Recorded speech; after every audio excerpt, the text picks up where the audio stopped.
Thank you for the CGR for giving me this opportunity. So I just would like to present my slides. So I want to talk about this lady from whom I have learned so many things in my life, and she has changed my lifestyle so much. This lady is has traveled from Adilabad district to come to MNJ Cancer Hospital, where I volunteer for palliative care, and she was suffering from cancer of cervix. And when she came, she was in this posture for many months. She was not sleeping straight. She had a very bad pain and foul smelling discharge, and a lot of anxiety and fear. Along with her, she had two children with her. One is age 6 and one was age 8, and they were crying and she was panic, and she was smelling so much that the whole corridor was smelling of her foul smelling discharge because of the cancer. So at this stage she has come. So then this is what she was requesting us. She asked us to kill her. And she says, kill me because I can't bear this pain anymore. And my doctors have given up in Adilabad, saying that nothing can be done for you. And she hails from a very, very rural village of Adilabad district. In that pain and suffering, she traveled all the way to Hyderabad to just get the pain relief. So somewhere so the health system in the rural setting might have failed, that she has traveled all this way to reach to Hyderabad, and her she didn't have any support system because of her foul smell.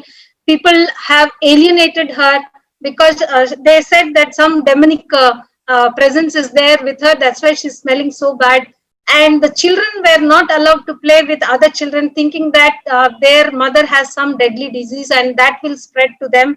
And husband leaves her because she was no more giving him the pleasure and all the joy what he was expected from her. And this is the stage where she has traveled. So uh, there are many kind of such patients in the rural communities. When we talk of the burden of non-communicable diseases, most of them are suffering and they are dying with some amount of pain or any other symptom. And WHO says that about 67% of the cancer patients report to the hospitals in most advanced stage, and eventually all of them have pain, and most of them do not get any kind of a pain relief in the communities. So there comes the role of the palliative care, wherein the palliative care provides a active total care of the patients with advanced progressive diseases and life limiting diseases, which aims at control of their pain and other symptoms, psychological pain, social burden, and spiritual burden of the patients. And it addresses them totally and gives a total care to the patients. So we try to address all her physical problems. More than the physical problems, she was suffering from social isolation.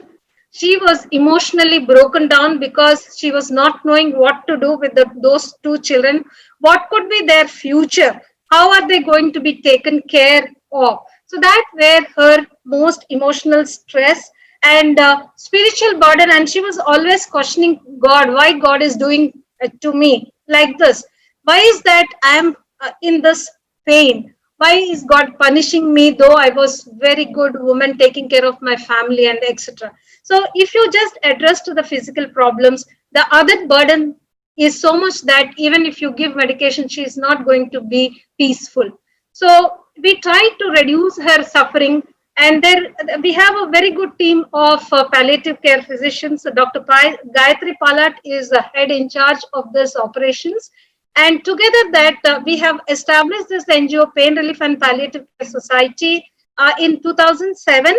It offers its services in MNJ Cancer Hospital, have a in-bed facility called as Hospice Center in Kukatpalli with 21 bed facilities, 6 home care vans going to the house to house in the city, offering the care right at their home, wherein we call this program as a Life at Your Doorstep program.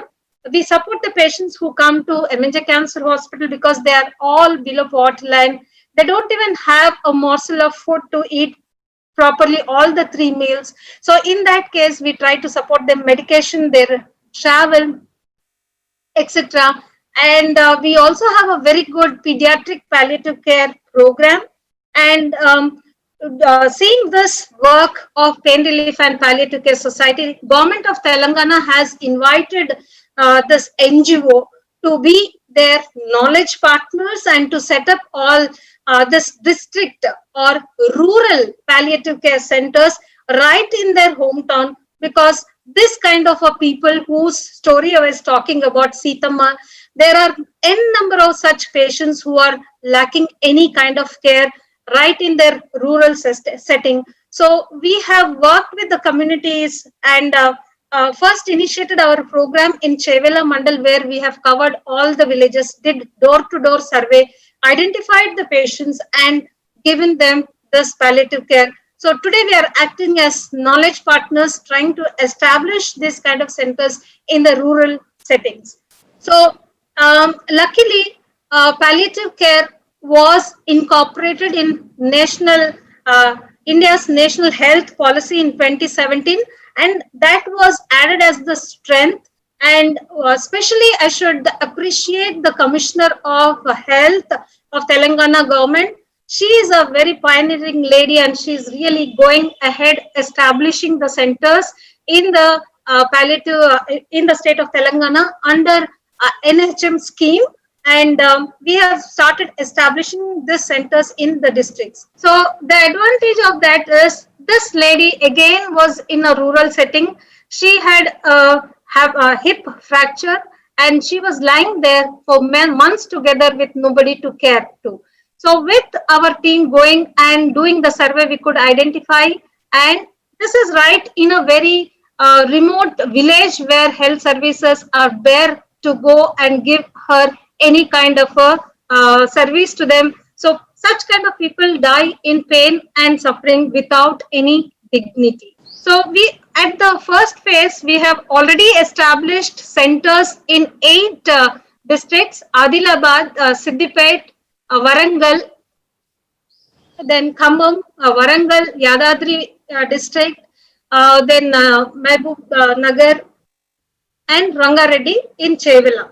So eventually, in the phase 2, we have started another 10 centers who are right now undergoing training in Family Health and Welfare Institute in Sanjeev Reddy Nagar. They are all come here. About 45 professionals are undergoing training. Maybe in 1 month or 2, we will be starting another 10 centers. 18 centers will be functional in few months, and eventually by another 6 months we plan to establish all such centers in every district of Telangana. So people like Sitama need not travel from Adilabad to Hyderabad to just get the simple medication, that is morphine, which could relieve her pain and suffering.